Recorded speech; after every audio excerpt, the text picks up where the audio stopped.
Semangat pagi, sekedar berbagi sesama proktor dan teknisi UNBK. Ada 5 hal yang wajib dilakukan oleh seorang proktor setelah melakukan ujian setiap harinya. Hal apa saja? Simak terus.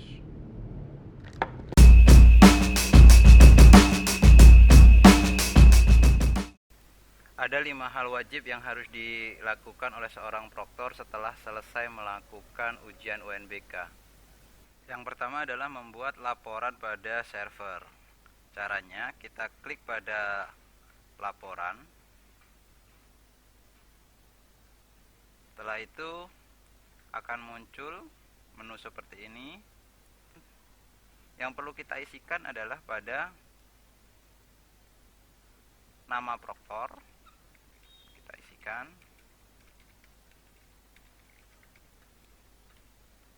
Setelah itu nama pengawasnya.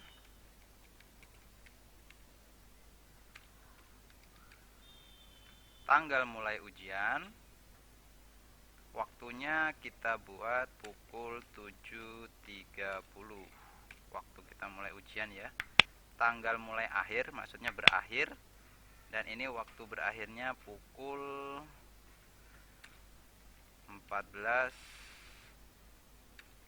16.30 karena seandainya kita buat sesi 3. Setelah itu kita klik cetak. Maka akan muncul laporan hasil siswa, kode peserta, nama peserta, dan jawaban siswa itu A, B, C ini ya hasilnya. Ini adalah jawaban-jawaban dari peserta kita. Dan ini sebagai tanda bukti bahwa anak telah melaksanakan UNBK. Semisal nanti ada masalah, kenapa nilai anak kok 0 atau tidak muncul ketika pengumuman, ini sebagai tanda bukti bahwa anak sudah mengerjakan atau mengikuti UNBK. Nah, hasil ini kita cetak. Di sini di gambar disket ini export drop down menu, kita klik, akan muncul PDF dan kita klik PDF-nya. Maka hasilnya akan kita download berupa bentuk PDF. Lihat, dia akan terdownload di sini. Kita coba buka, klik kanan, show in folder. Kita buka.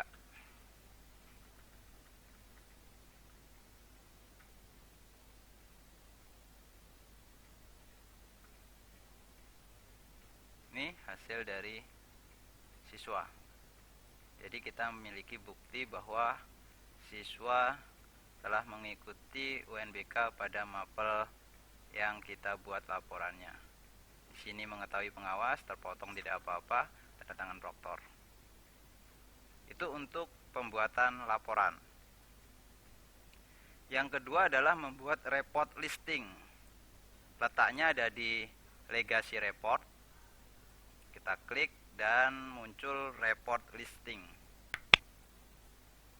Report listing ini adalah laporan hasil anak. Jadi berapa siswa mengerjakan soal yang benar. Kita coba praktekkan tanggalnya hari ini ya. Jam awal AM. AM itu pagi, jam 7, setengah 7 ini ya, jam setengah 7 pagi sampai dengan jam setengah 8 malam. Ini saya ubah ke 7.30 dan di sininya saya ubah ke 3.30. Maaf, 3.30 lah. Isikan nama proktor, nama pengawas. Berbeda dengan laporan tadi, di sini nama pengawas diminta untuk 2. Nah, bagaimana apabila pengawas kita ternyata hanya 1? Di sini bisa kita isikan nama teknisi kita.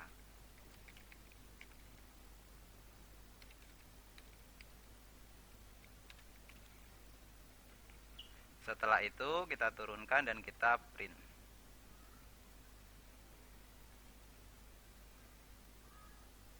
Maka akan muncul hasil jawaban dari siswa kita. Kerin Khairunisa skor 36. 36 ini adalah jumlah benarnya. Tampilan ini hampir sama dengan yang ditampilkan dalam Exambro View yang bisa kita tampilkan di layar seperti pada video tutorial saya sebelumnya, bisa dilihat di atas. Nah, ini pun kita lakukan pencetakan sama langkahnya, kita klik PDF-nya.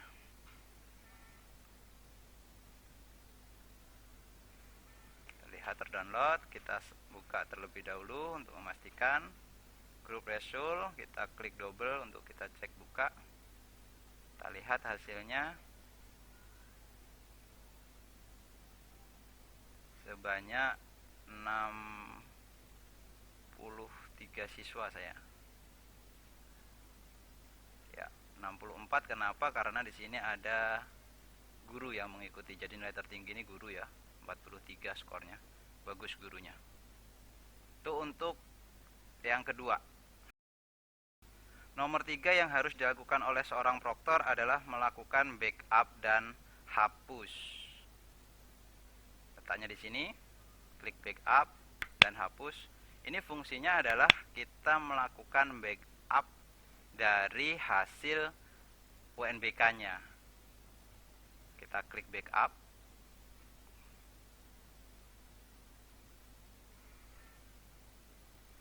Maka akan otomatis server melakukan backup data.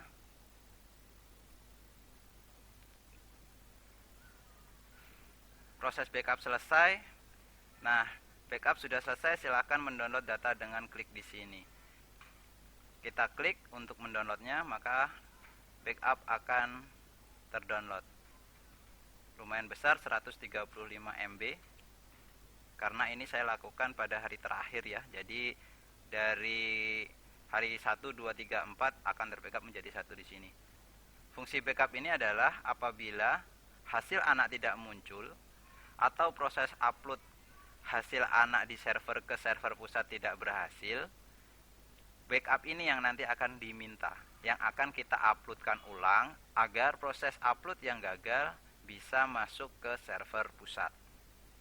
Jadi lakukan backup ini setiap harinya setelah selesai ujian UNBK.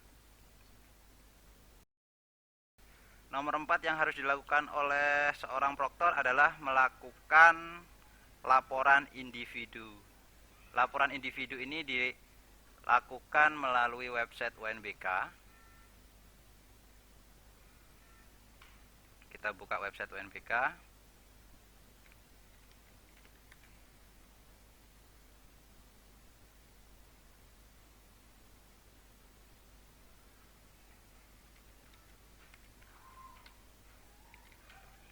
Kita masukkan username dan passwordnya.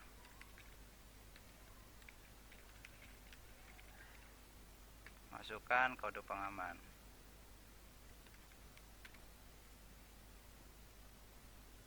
DS VPP. Lalu kita klik pada simulasi dan kita lakukan upload daftar hadir. Jadi laporan individu ini ada 2 ya di website. Yang pertama adalah kita melakukan upload daftar hadir. Yang kedua adalah mengupload berita acara. Untuk mengupload daftar hadir, pastikan bahwa ekstensi atau daftar hadir yang kita scan berekstensi JPEG. Jadi jangan PDF, tetapi JPEG. Selain JPEG maka tidak akan berhasil. Nah, langkah penguploadannya, kita klik pada mapel yang pertama. Saya contohkan mapel pertama ini ya, klik upload. Pada mapel pertama, sesi 1, punya saya terdiri dari 2 lembar. Absensinya terdiri dari 2 lembar karena siswanya ada 31. Jadi kita upload terlebih dahulu yang pertama.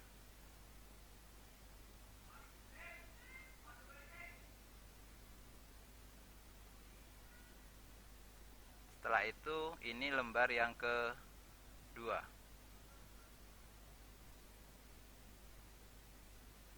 Setelah itu baru kita klik upload. status checklist seperti ini, tandanya berhasil terupload. Jumlahnya ada 2 halaman. Nah, demikian juga untuk sesi yang kedua. Caranya sama. Maaf, ini harusnya folder. Hari pertama, daftar hadir. Untuk sesi keduanya, ini sesi kedua, halaman kedua. Saya upload. Yap, berhasil dari 2 halaman. Nah, untuk sesi 3 tidak ada karena saya hanya melakukan 2 sesi. Jadi biarkan saja kosong. Lanjutkan untuk mapel selanjutnya, matematika, bahasa Inggris, dan teori kejuruan. Setelah upload daftar hadir selesai, kita lakukan pengisian berita acara. Untuk berita acara, langkah yang harus dilakukan adalah kita mengisi terlebih dahulu formnya dengan cara klik berita acara, isi berita acara. Maaf, diklik dulu ya. Isi berita acara. Mulai 7.30 sampai dengan 19.30, mapel bahasa Indonesia, penanggung jawab otomatis kepala sekolah. Proktor ruangnya, kita isikan nama proktornya. Pengawasnya.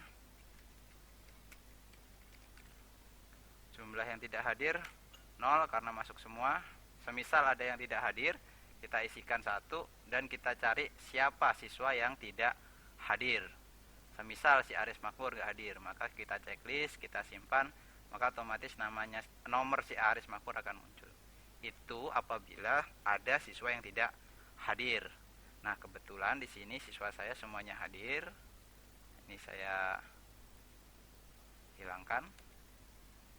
Maaf. Saya hilangkan checklistnya.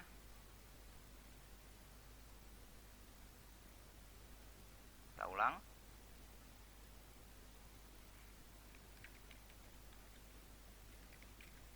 Jadi langkah tadi dilakukan apabila ada siswa yang tidak hadir. Kalau siswa kita hadir semua, cukup kita isikan 0 dan di sini dikosongkan. Catatannya apa selama pelaksanaan? Berjalan dengan lancar dan tertib. Kita klik simpan. Oke. Nah, kan otomatis terisi. Ya, terisi semua. Lanjutkan pada sesi yang kedua, kita isi juga berita acaranya dimulai 10.30 sampai 12.30. Sama langkahnya, isikan nama proktor, pengawasnya. Jumlah yang tidak hadir 0, catatan bisa sama nggak apa-apa. Berjalan dengan tertib. Semisal pada waktu pelaksanaan terjadi mati lampu atau server sedang mengalami masalah, bisa dituliskan pada sesi 2 terjadi mati lampu. Seperti ini juga tidak apa-apa, kita klik simpan. Setelah itu kita lakukan pencetakan berita acara yang kita buat. Langkahnya klik berita acara, klik cetak. Ini berita acara yang setelah kita buat tadi. Kita mintakan tanda tangan proktor, pengawas, dan kepala sekolah. Kita lakukan cetak. Bisa langsung kita print ya. Atau kalau seandainya kita ingin menyimpannya dalam bentuk PDF juga bisa. Kita klik Foxit Reader PDF. Setelah itu kita klik OK. Kita kasih nama. Ini pada folder berita acara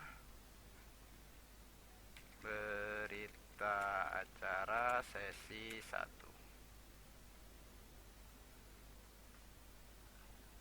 Save. Ya, otomatis akan terdownload dan membentuk sebuah PDF yang bisa kita lakukan pencetakan. Lakukan juga pada sesi keduanya, kita cetak, klik OK. Berita acara sesi kedua, kita save. Ini berita acara sesi kedua. Pada sesi 2 terjadi mati lampu. Tidak apa-apa, biar pusat tahu apa yang terjadi pada saat kita melaksanakan UNBK. Tulis sesuai dengan keadaan real di sekolah kita masing-masing. Oke, sekarang saya coba lakukan pencetakan dan penguploadannya. Setelah kita melakukan pencetakan dan penandatanganan berita acara, kita lakukan scanner atau kita scan, dapat juga kita foto, asalkan foto terlihat jelas ya. Dan pastikan berekstensi JPEG, bukan PDF sekali lagi. Lalu kita akan lakukan penguploadan sekarang. Untuk berita acara pada bahasa Indonesia, kita klik berita acara dan kita lakukan upload berita acara. Saya browse. Nah, di sini punya saya masih PDF. Kita coba apabila ekstensinya PDF, apa yang terjadi. Klik upload dan hasilnya adalah gagal. Jadi pastikan ekstensinya adalah JPEG. Nah, untuk lebih memudahkan, kalau kita terlanjur menggunakan PDF, kita bisa mengkonvertnya dengan cara online, PDF to JPEG.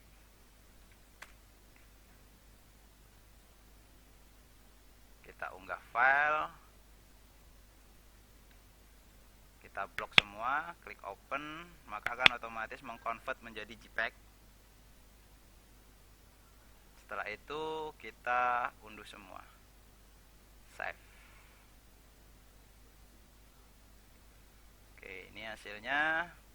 Saya pindah dulu, saya jadikan satu. Hari pertama berita acara di sini. Saya paste dan saya ekstrak.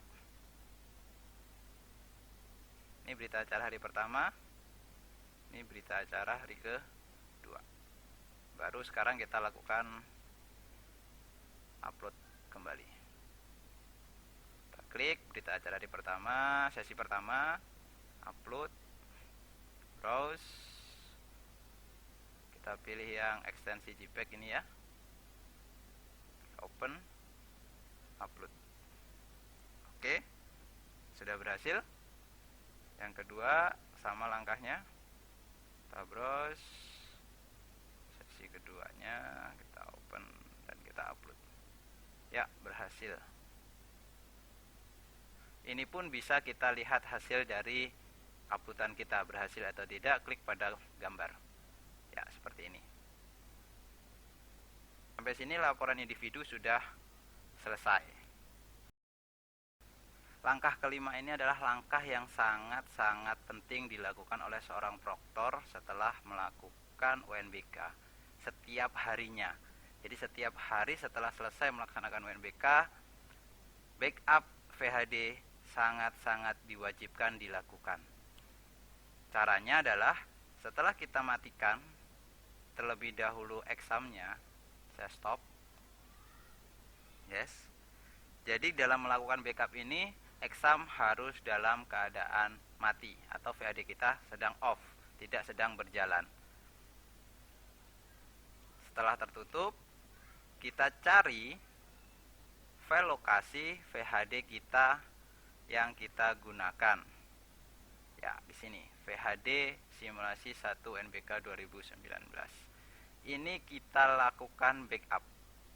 Maksudnya backup ini hanyalah kita melakukan copy, dan kita membuat sebuah folder. Misal kita kasih nama VHD 2019 backup. Setelah itu kita klik folder new, baru folder lagi. Kita tuliskan hari 1. Setelah itu kita pastekan di sini.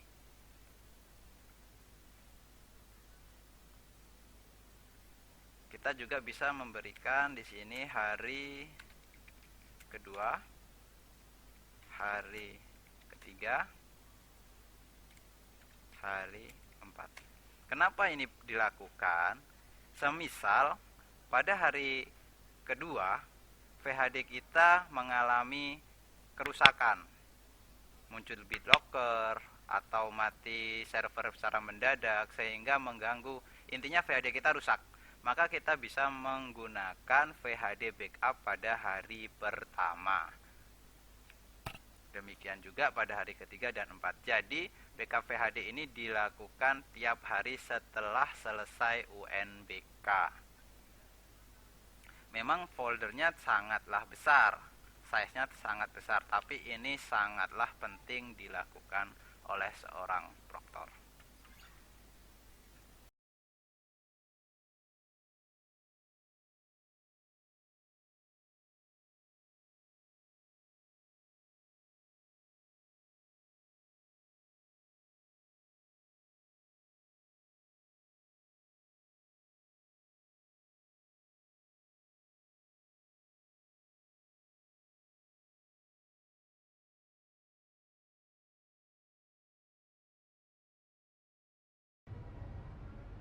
Itulah 5 hal yang wajib dilakukan oleh seorang proktor setelah selesai melakukan ujian UNBK setiap harinya.